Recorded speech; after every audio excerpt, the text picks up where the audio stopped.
one's like, the second one's like, All right, so same thing plus when we're talking about this, I know you know what the x-axis is, and I know that you know this is our left-right movement, but make sure you know that that is our independent variable. That is what goes into a function. When we talk about our y-axis, that's going to be our dependent variable, and that is what comes out of the function. So your y variable is what we are measuring. If you think about science class, this dependent variable or your output is what you're measuring. And that's why we end up with this slope formula where we're talking about the change in y compared to the change in x. Anytime we're talking about ratios, there are certain ratios that sound backwards to us. If I talk about how many miles per gallon does your car get, that's a different question than gallons per mile, right? So when we're talking about your gas mileage that your car gets, you care about how many miles can it go on this 1 gallon. So when we're talking about things that we measure, we're talking about our output compared to our input. So here's the thing, when you're frantically writing on your little piece of paper right now and not listening to me, you're missing the conversation that we're talking about. So having kids frantically writing things down without understanding the review is not the purpose of the exercise. So this is why with our slope, our rate of change, we're talking about the change in our output compared to the change of our input. So that's back to algebra 1. Back to algebra 1 is this linear equation. How much is it changing? What is its rate of change? How much does it go up compared to how much does it go over? That's why the change in your output is always in the numerator of your ratio. These two things are just two solutions. So when you used to have x1, y1, x2, y2, that's what those two things are. That's just our solutions. Except for instead of having xy, it's x and the function of x. I saw a funny meme where somebody was saying y, the mom says no y, the mom says no y, the mom says stop asking me why, and the kid goes f of x.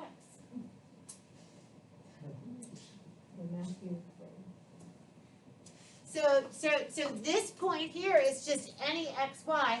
This point here, instead of it just being any second solution, it's a solution that's h units away.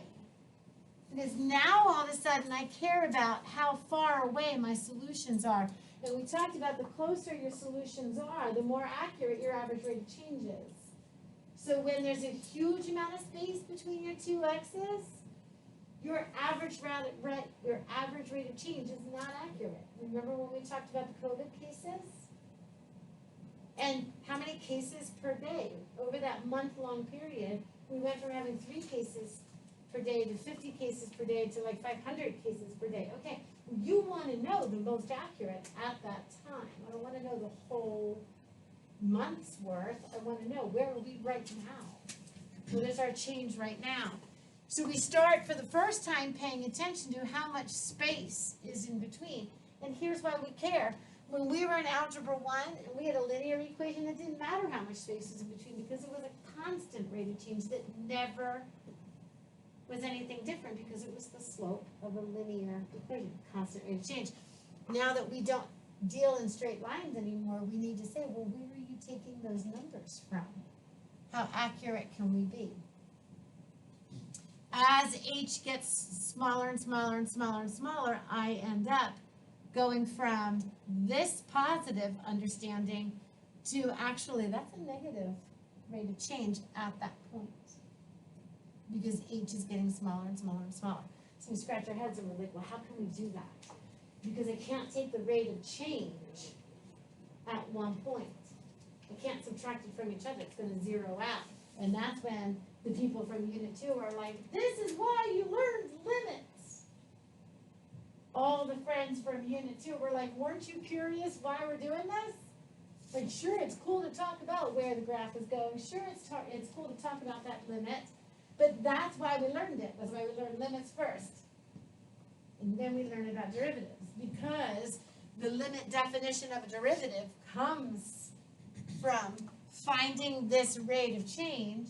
I can't find it at this point, but I can find the limit as that x gets closer and closer and closer and closer and closer. So those 2 points that I find for my piece of my x-axis gets tighter and tighter and tighter, tighter, tighter, tighter, tighter, until boom, you're there. That's why I take the limit. My h is my change in x, my change in y is my change in my output. This slope of this dashed line is my average rate of change. This slope of my solid line is my instantaneous rate of change. And I found that by taking the limit, or that value, as my h, as my 2 points got closer and closer and closer and closer and closer and closer together. Would you please, on your piece of paper, write down one thing that I just said that matters to you, you want to make sure that you remember? Go.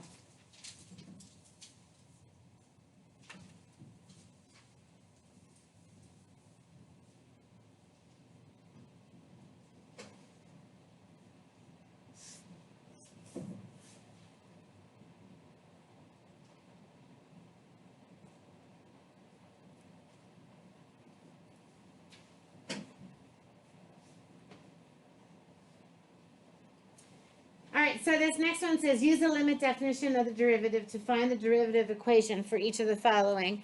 And we're not going to make you do this for too much longer. We just need to make sure that you understand that that shortcut derivative, those power rules, those things, we didn't make that up. It came from this conversation.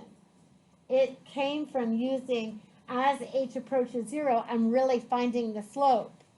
But my 2 points are getting closer and closer and closer together. Now, we just happen to give you 2 of them. One has you using to find a common denominator, and one has you using the conjugate to come up with a value. Now, once I get that equation of the derivative, then all you need to know is, okay, well, what's my input? What point do you want the instantaneous rate of change? At 3, at 5, at negative 12? And we have an equation left open to us for whenever we're ready for that input. I need it at 3. Okay, here we go. I need it at 4. Okay, here we go. When I try to take this limit, initially I get 0 over 0 in indeterminate form. So that's not an option, which is why I have to do all of those limit conversations we had. Anybody want to talk about A or B? So when we look at B, because as soon as I see radicals, I know I'm going to do my conjugate. So my conjugate is this thing plus the other thing, because that's what's going to give me that cool pattern where 2 things happen. My radicals square out, and my middle terms are 0 pairs. I still end up with some ugly in my denominator, but guess what? Nobody cares, because when I go to plug in my values, it'll all work out fine. I get these 0 pairs because I'm going to subtract 5x and subtract 2, which means that this 5 times x and this 2 are going to be 0 pairs and cancel out. And all I'm going to be left with is 5h. My h's cancel out and I'm left with 5. Because it's a limit as h approaches 0, when I plug 0 in, I get something that's not all that attractive. I still have a radical in the denominator. And all the kids in Algebra 2 are freaking out. What? You have a radical in the denominator? We're like, just relax. Because all you need is this equation when it's time to plug in your value. If somebody says to you, you know, x has a value of 4, you're like, okay, then it's 5 times 4 plus 2, take the square root, and off you go. Sound okay? Sound okay? Okay. All right, next page, we have these graphs, and each of your baskets has a ruler, and I love these see-through ones. It's cool to kind of tell what I am dealing with my tangent. And you can kind of play this game where you go ahead, try to be the tangent line throughout the whole graph. And you can see, if you picture it going, touching the graph just one point as I go through, that's the slope of my tangent line at any given time. Like, hint for these, true story, we try to make one positive, one negative, one zero. So there's really not a huge conversation about how to order them from least to greatest. And then we also, if you get two positive ones, you can see that this one's fairly steep and this one's fairly flat. And then you can estimate it, like this looks like it might be maybe positive 1/2. And this looks like, I don't know, maybe positive 2. But you can go ahead and estimate those values. All right, so when we're talking here, finding the derivative, now that we know how to do the limit definition of the derivative, we don't have to do it anymore because it proves the shortcut. So then all I have to do is keep my head straight with which of these rules. Derivative of a constant is 0. I'm going to rewrite all of my negative exponents and my radicals as negative exponents and radicals. So then that makes it easier for me to do the power rule. Negative 2 times 1/2 times negative 1/2 is positive 1. That's why you don't see it there. And this goes down 1. So the conversation is, how do you want it today for me to get the right answer? If you leave it like this, you'll still get full credit. The simplifying and the moving on is really for next unit because, again, we're doing this for a reason. We have to know this for what's coming next. Questions on how to simplify any of these? Sure. So number 7 is 3 times t to the 1/2 power times the natural log of t. So this is the product rule. So I have to do the first times the derivative of the second plus the derivative of the first times the second. Uh-oh, what did I mess up on? Are you okay with us leaving it like that? Yeah. Like the first one at the bottom thing? Yeah. So here's why. That is easy for me to grade, That's as far as I can. right? So here's, and these product rules are my least favorites to grade because everybody does them in a different order. So I'm guilty of doing it a different way every time. And Ms. R told me that I was confusing you by doing that, but I'm not sure that's true because if you can see it, your product rule as the derivative of the first times the second, all this is commutative property. So all you need to make sure is for every product, for me it's easier than, instead of remembering that formula, if I remember the idea of one term times the other derivative plus the opposite of what you just did. So if I'm taking the derivative of u times the term, I'm going to take the derivative of the other one times the other term. So to me, that idea makes more sense, and I don't always do it in the same order. Be honest with me, is that confusing to you? Because to me, that conceptually makes more sense, and I'm totally guilty of eating my dessert first. I'm totally guilty of going to the ones that I can do, because I feel better when I get something written down. Anybody else like that? So go ahead, Bill. For 7, were you supposed to take the derivative? I don't know if you just explained it, but were you supposed to take the derivative of the first one and then do the? It doesn't matter what order you do it in. It doesn't matter what order you do it in. So Billy, if you look at this one, here is my first term, and this is the derivative of my second. And then here is the derivative of my first term, and here is my second term. And because multiplication is commutative, if you have those, if you have this flipped or this flipped, I don't care. And because addition's commutative, if you have this flipped, like we could do a probability and statistics problem of how many different iterations of right answers can you get. Because it's all commutative. Yeah.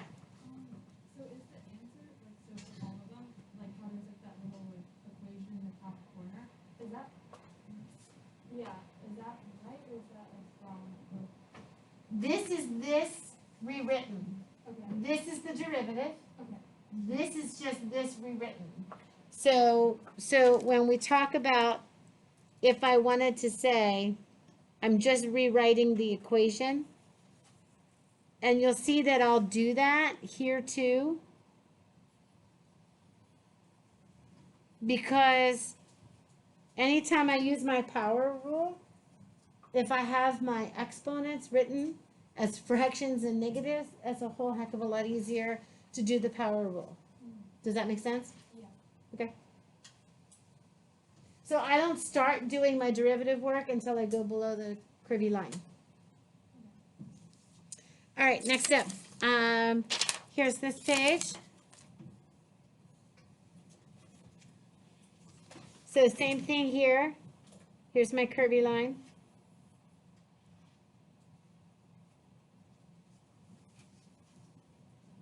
So this is just the power rule, quotient rule, product rule, quotient rule. So what I'm testing you on today is, do you know how to do the power rule? Do you know how to do the quotient rule? Do you know how to do the product rule?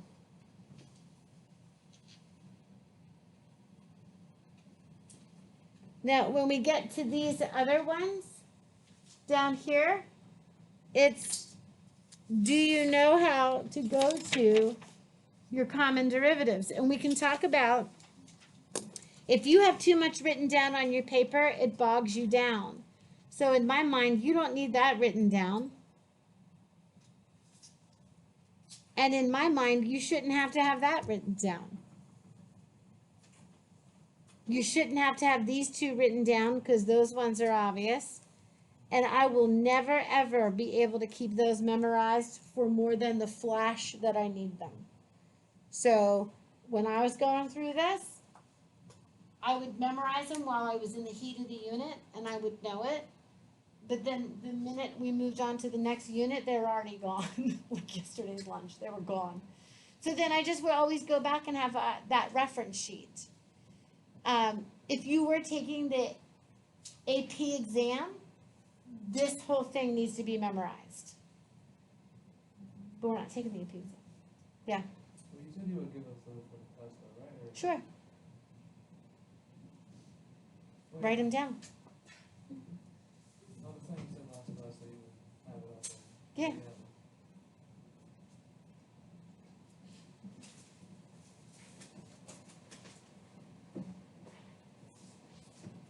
And these ones I love because if this one, I really need you to see the relationship between these. And I confused somebody by saying this is just like times the natural log of E. And she was like, okay, well, that's different from what I have on my sheet. But then we do remind ourselves, remember this is equal to 1. Oh, okay. Same thing as this down here. This is the same as if it's 1 over x times the natural log of E. Oh, that's 1, right? So it's cool to see the relationship between them. Somebody else went and figured them out to prove them, and I'm very happy for them. Thank you. But we'll be fine to use their work. Just as a reminder for those of you, we didn't do this yet. That's our first lesson of next unit. That's what's coming. All right, so there's 8, 9, 10, 11, 12, 13, 14, 15.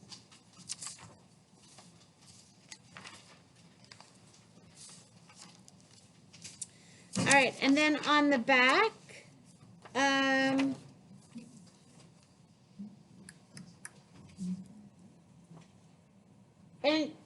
this is really what we're moving towards and why we're learning this. You're going to have to find the slope of a tangent line at a point. So we give you practice of go back to function 9, take what you wrote down, and now I want to know what is the instantaneous rate of change at pi. Yeah. So for that one, 16A, why do you have it at pi and not pi over 2? Because this one is the instantaneous rate of change at number 12. This one's for function 9, and this one's for function 4. Oh no, I know, but for the answer, for that answer, You have This? the point pi, not pi over 2. This is the sine of pi over 2 up here is 1. My sine is 1. I confuse myself. Okay, because you're really good at confusing me. Grace, are we okay? Yeah. Okay. And these tables are pretty cool when you figure out how to use them. Because basically, I have a product, a quotient, and this quotient, this numerator, you gotta bubble wrap and keep that as an algebraic expression. But then instead of getting the derivatives, and you just get their values, we give you the values. So here's my input. Here's my output of my two functions at that input. So -2 goes in, -3 comes out of H, -2 goes in, -2 comes out of R. This is the derivative, the slope of the tangent line at that input for H, at that input for R. So when you're messing around with what to plug in, you know how and where. Sound okay? This last one, sketch a function with the following properties. It's not differentiable at -5, -4, and 1. It's not continuous at -5 and 1. So not continuous is a jump hole or an asymptote. So I didn't do an asymptote, but I could have. Jump hole, asymptote. When we talk about not differentiable, the only thing that gets added in is this sharp point. And if you're curious about why that's true, go back to that idea of I could draw a tangent line on this sharp point for days.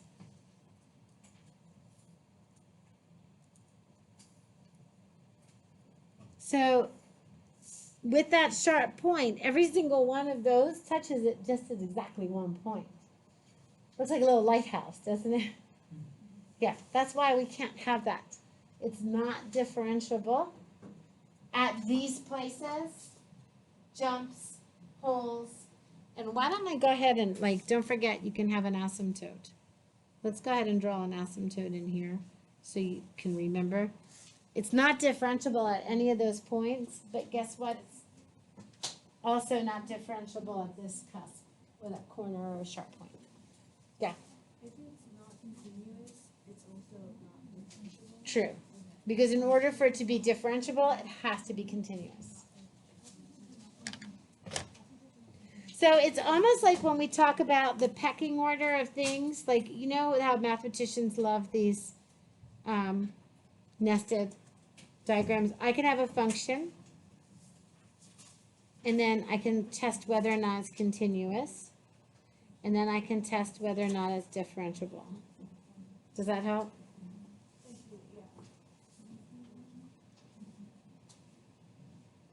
This is my most specific. I had a hilarious conversation with my daughter when she came home from preschool.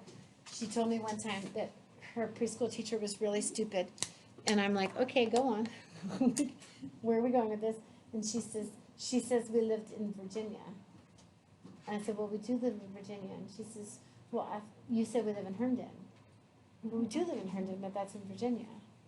And she's like, so, and then we went through this conversation about understanding the difference between United States, Virginia, Herndon, and who lived where. And that's that same kind of nested idea. United States, Virginia, Herndon. So this is the most specific. Okay? All right, so clear your desk.